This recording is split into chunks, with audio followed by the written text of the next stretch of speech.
अस्सलाम वालेकुम। मुसलमानों के घर में जब बच्चा पैदा होता है तो किसी मोतबर और अच्छे शख्स को बुलाकर उसके कान में अजान दिलवाई जाती है।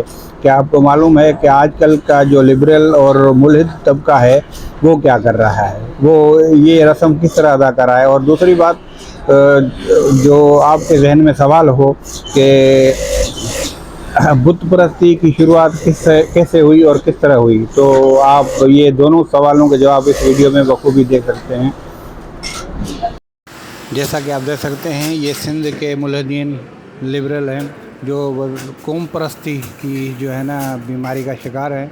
इन्होंने जीएम सैयद साहब की तस्वीर आगे रखी हुई है। इनके यहाँ बच्चा पैदा हुआ है और वो बच्चे को ये अपने जो है ना कुफरिया कलमात कुछ बता रहे हैं कान में उसके, कि उनके कुछ अल्फाज यूँ हैं कि मट्टी तेरे मुंह पे लगाऊं मैं, मट्टी में तुझको नहलाऊं मैं, मट्टी में तुझको दबाऊं मैं, और मट्टी को ये माँ भी कह रहे हैं। तो ये हैं जो कौम परस्त जिनको कहा जाता है, ये बिल्कुल लिबरल लादीन, और इनका मकसद यही है कि वो किसी भी तरह से दीन इस्लाम को ढा दें। जिस तरह के जीएम सैयद साहब ने अपनी किताबों में भी कहा है कि जो है ना हम सिंध से इस्लाम की जड़ ख़त्म कर देंगे। ये अपने उन्होंने किताबों में भी लिखा है। जिनको मालूम नहीं हो वो इन किताबों का मुताला करके मालूम भी कर सकता है। तो ये हज़रात इसी तरह का जो है ना वो तो वर्जा कर रहे हैं अपना। ये इनका कौमी तराना भी है कमीनों का, तो आप इनकी ये खुद ही आवाज़ में सुन लीजिएगा।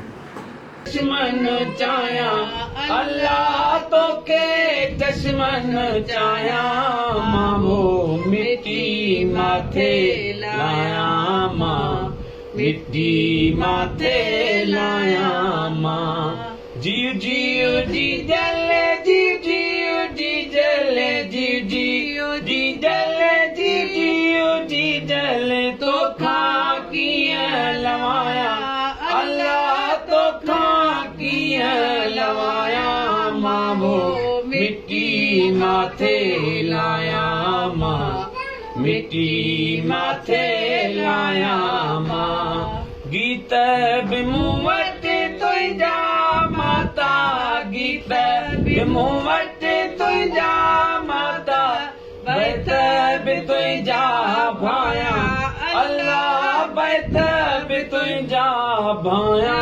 मामो मिट्टी माथे लाया माँ, मिट्टी माथे लाया माँ। सारा सड्डे पराडा तुझा, सारा सड्डे पराडा तुझा, भाई में वरनाया अल्लाह, भाई में वरनाया, मामो मिट्टी माथे लाया माँ, मिट्टी माथे